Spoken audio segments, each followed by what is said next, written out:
Now the third component of the environment is human being. Human being interact with the environment and modify it according to their need. आपको पता है कि human जो है वो अर्थ पे जितने भी एनिमल हैं, जितने भी लिविंग बींग्स हैं, सब में इंटेलिजेंट है और स्किल्ड है. तो ह्यूमन बीइंग जो है वो अपने एनवायरनमेंट से इंटरेक्ट भी करता है, इवन उसको मॉडिफाई भी कर देता है अकॉर्डिंग टू देयर नीड. अपनी नीड के अकॉर्डिंग उसको उसने मॉडिफाई भी कर दिया है. Due to modernisation our needs grow, so we learn how to ways to fulfil our need. तो इस जैसे जैसे मॉडर्नाइजेशन बढ़ता गया तो हमारी नीड बढ़ती गई. तो नीड बढ़ने के साथ साथ हमने ये सीखा कि हमें कैसे अपनी नीड को फुलफ़िल करना है. तो उसकी वजह से इसने क्या करा, ह्यूमन ने पहले जब स्टार्टिंग में जो ह्यूमन थे, they led a simple life and fulfil their requirement from the nature around them. शुरू में बहुत सिंपल लाइफ लीड करते थे और जो उनको नेचर देता था बस उसी को कंज्यूम करते थे, उसी में अपने आप को अडॉप्ट कर लेते थे. और जैसे जैसे मॉडर्नाइजेशन बढ़ता गया, टाइम बढ़ता गया, फिर क्या हुआ, इन लोगों ने उसी के अकॉर्डिंग पहले व्हील इन्वेंट हुआ, फिर फूड प्रोडक्ट मैंने उन्होंने फूड क्रॉप्स उगाना सीखा, फिर इस तरह से धीरे धीरे फैक्ट्रीज़ लगाना, एक मास प्रोडक्शन करने लगे. तो इस वजह से बहुत ज़्यादा चेंजेज आ गए. इनका कम्युनिकेशन सिस्टम है, ट्रांसपोर्टेशन सिस्टम है, इसकी वजह से उनको पूरा नेचर ही चेंज कर दिया. जहाँ हिल्स उनको काट के रोड बना दी और बहुत ज़्यादा. तो इन सब के पीछे सफ़र किसको करना पड़ा? All this has come to at the cost of environment. इस वजह से हमारे एनवायरनमेंट को सफ़र करना पड़ा. And human activities have disturb the natural balance. और इस वजह से नेचुरल बैलेंस ही पूरा डिस्टर्ब हो गया, क्योंकि उसने क्या ज़रूरत से ज़्यादा कंजम्पशन स्टार्ट कर दिया नेचुरल थिंग्स का. तो अब हम देखेंगे इसके बाद यहाँ पे, like all living things human exploit their surrounding for resources. तो जैसे ऑल लिविंग थिंग्स है सारी, वो कुछ ना कुछ नेचर से लेती हैं. तो धीरे धीरे नेचर जो है वो एक्सप्लॉइट होता जाता है, उसका यूज़ हम लोग करते जाते हैं. But over exploitation of resources has led to pollution. लेकिन अगर हम उसको ओवर एक्सप्लॉइट करेंगे तो क्या हो जाएगा, नेचर में पॉल्यूशन फैलेगा, पॉल्यूशन बढ़ जाएगा.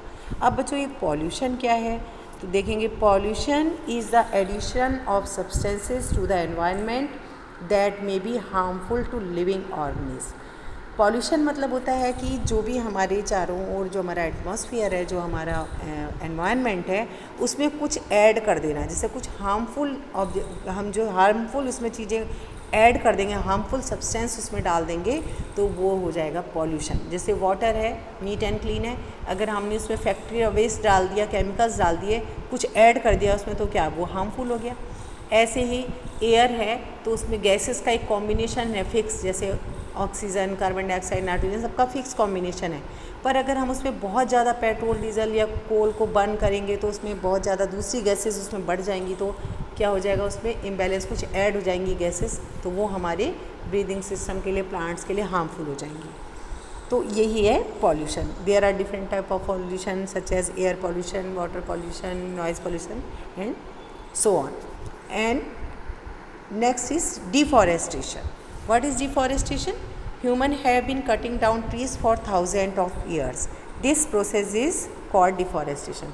ह्यूमन क्या है, ये इम्बैलेंस, जब ट्री कट करेंगे तो हमारा जो नेचुरल जो बैलेंस है नेचर के साथ वो डिस्टर्ब हो जाएगा.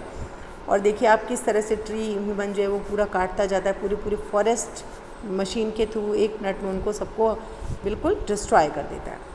वैसे तो बच्चों ये जो फॉरेस्ट हैं, फॉरेस्ट्री जो है वो एक सस्टेनेबल प्रोडक्ट है. कैसे सस्टेनेबल, मतलब अगर आप जैसे फॉरेस्ट में कुछ आपको नीड है फ्यूल के लिए या बिल्डिंग मटेरियल के लिए वुड चाहिए या फिर फार्मिंग के लिए लैंड चाहिए, तो अगर आप फॉरेस्ट को कट करते हैं तो आपको क्या करना चाहिए, उसके प्लेस पे उसको रिप्लेस कर सकते हैं. हम वहाँ पे न्यू प्लांट्स लगा सकते हैं, न्यू प्लांट ग्रो कर सकते हैं. पर ह्यूमन ऐसा नहीं करता, कट तो करता है पर न्यू प्लांट ग्रो नहीं करता. तो फिर इस तरह से ये जो है इम्बैलेंस क्रिएट हो जाता है. तो the result is that the world's forest are steadily shrinking. तो इस वजह से जितने भी फॉरेस्ट हैं पूरे वर्ल्ड में, सब धीरे धीरे श्रिंक होते जा रहे हैं, कम होते जा रहे हैं. It has some important consequences. अब फॉरेस्ट को जब धीरे धीरे कम हो रहे हैं तो उनसे और चीज़ों का भी हार्म हो रहा है. कैसे, देखिए, forest habitat are destroyed. Forest में रहने वाले जितने एनिमल हैं उनका एक हैबिटाट था, वो जो कुछ एनिमल होते हैं जो फॉरेस्ट में रहते हैं वो बेचारे धीरे धीरे वो भी मर गए, डिस्ट्रॉय हो गए. और फॉरेस्ट हैबिटाट पूरा उनका जब रहने की जगह ही ख़त्म कर दी तो वो एनिमल भी बेचारे सफ़र कर रहे हैं। Soil erosion increases which cause barren land, flooding and landslide. Forest कटने से सॉइल इरोजन भी बढ़ता है। सॉइल इरोजन मीन्स जो फर्टाइल लेयर होती है सॉइल की सबसे ऊपर वाली लेयर, जो वो फॉरेस्ट जो होता है वो मिट्टी को बांध के रखता है। जब वो फॉरेस्ट कट हो गए तो ऊपर की जो लेयर है, जब रेन आएगी तो पूरा पानी बह जाएगा वहाँ से, तो सॉइल का जो फर्टाइल लेयर है वो पूरी बह जाएगी और मिट्टी कैसी हो जाएगी, बैरन। बैरन मीन्स जिस ज़मीन में कुछ उगता नहीं है, ऐसी डेजर्ट टाइप। और फ्लडिंग को भी जो फॉरेस्ट होते हैं उनसे फ्लड रुकता है। जैसे बाढ़ आती है तो अगर पेड़ बहुत सारे लगे होते हैं तो वो ज़्यादा उसको इधर उधर सिटी की तरफ आने नहीं देते हैं, गांव की तरफ जाने नहीं देते हैं। लेकिन वो जब फॉरेस्ट ही नहीं है तो सारा पानी फ्लड का पूरा सिटी में और विलेजेस में पूरा भर जाता है। और लैंडस्लाइड भी बहुत होती है। हिल्स पे जैसे ट्री कट कर दिया तो कभी तेज़ रेनफॉल होगा तो वो पूरी की पूरी जो लैंड है वो वहाँ से खिसक के नीचे गिर जाएगी। और atmospheric pollution is caused when forest are clean by burning trees. कई बार फॉरेस्ट को क्लीन करने के लिए जैसे वीड्स हैं, जंगली घास है, तो उनको जला देते हैं, तो उससे क्या होता है, बहुत ज़्यादा पॉल्यूशन हमारे चारों ओर हो जाता है। तो ये सब इसकी वजह से बहुत लॉस है फॉरेस्ट को कट करने, डिफॉरेस्टेशन की वजह से। और दूसरा लॉस ऑफ बायोडाइवर्सिटी, और जो डिफरेंट टाइप के एनिमल है, जब फॉरेस्ट आपने कट कर दिए तो वहाँ पे जितने भी एनिमल्स थे वो अगर धीरे धीरे करके ख़त्म हो गए तो एक बायोडाइवर्सिटी ख़त्म हो गई, एक वैरायटी ख़त्म हो जाएगी, एक टाइप का एनिमल ख़त्म हो गया अर्थ से, कुछ टाइप के प्लांट डिस्ट्रॉय हो गए, तो ये भी एक प्रॉब्लम होती है।